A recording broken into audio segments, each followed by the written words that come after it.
4-cü bölüm.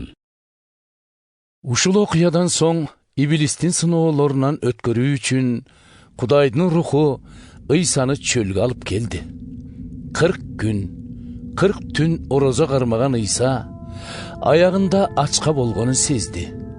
Ошондо азыткы келип: «Эгерде сен Кудайдын уулу болсоң, мынау таштарга айтчы, нам болуп калсын», деди.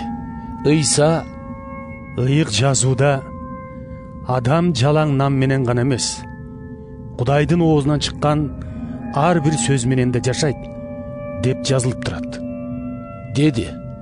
Ошондо иблис аны ыйык шаар Иерусалимге алып барып, ибадаткананын төбөсүнө чыгарып койду да: «Кана, Кудай уулу болсоң, өзүңдү төмөн таштап жиберчи. Анткени Кудай өзүнүн периштелерине буйрук берет. Алар сенин бутуңду ташка тийгизбей илип кетишет, деп жазылган эмеспи?» деди. Ыйса: Кудай эгеңди сынаба деп да жазылган, деп жооп берди. Иблис Ыйсага дагы келип, аны абдан бийик тоого алып чыгып, бул дүйнөнүн бардык мамлекеттери менен алардын байлыгын көрсөтүп: «Эгерде алдыма жыгылып, мага таазим кылсаң, ошонун баарын сага берем», деди.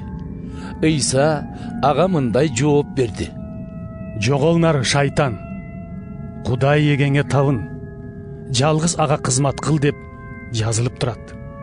Ыйса ушундай дегенде иблис андан кетип калды да, периштелер келип Ыйсага кызмат кыла башташты.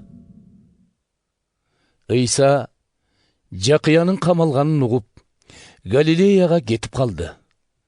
Бирок Ишая пайгамбар аркылуу айтылган Кудайдын сөзү аткарылышы үчүн Назаретте калган жок. Келери менен Забулун жана Напталы урууларына караган Галилея көлүнүн жээгиндеги Капарнаум шаарында жашап калды. Ишая пайгамбар болсо мындай деген: «Иордан дарыясынын ары жагында, деңизге алып барчу жол боюнда жаткан жер Забулун да, Напталы да, башка улуттар жашаган Галилея. Караңгыда жашаган эл көрдү улуу жарыкты, нур төгүлдү болгондорго далдаасында ажалдын». Ошол убактан тартып Ыйса: «Ниетиңерди өзгөрткүлө, анткени асман падышачылыгы жакындап калды», деп жар сала баштады. Галилея көлүнүн жээги менен басып бараткан Ыйса эки бир тууганды, Петр аталган Ысманды жана Идристи көрдү. Алар көлгө тор салып жатышкан болчу. Анткени алардын кесиби балыкчы эле. Ыйса аларга мындай деди: «Жүргүлө мени менен. Силерге балык кармагандын ордуна адамдарды Кудайга кантип алып келүүнү үйрөтөм». Алар болсо ошол замат торлорун таштап Ыйсаны ээрчип жөнөштү. Ыйса андан ары баратып, дагы бөлөк эки бир туугандарды, Жакып менен Жаканды көрдү. Алар атасы Зебедей менен бир кайыкта олтуруп алып, торлорун жамап жатышкан. Ыйса аларды өзүнө чакырды. Алар ошол замат кайыкты да, андагы атасын да калтырып, Ыйсаны ээрчип жөнөштү.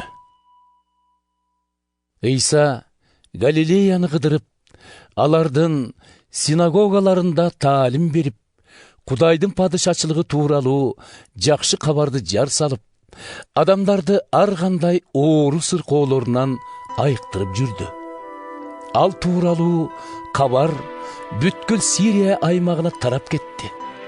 Адамдар ага ар кандай илдет дартка чалдыккандарды, жаны сыздап ооругандарды, жин тийгендерди, талмасы барларды, шал оору болуп калгандарды алып келишип, Ыйса аларды айыктырды. Ошондо Галилеядан 10 шаар аталган жерден, Иерусалимден, Иудеядан жана Иордан дарыясынын ары жагынан көптөгөн адамдар анын артынан жөнөштү.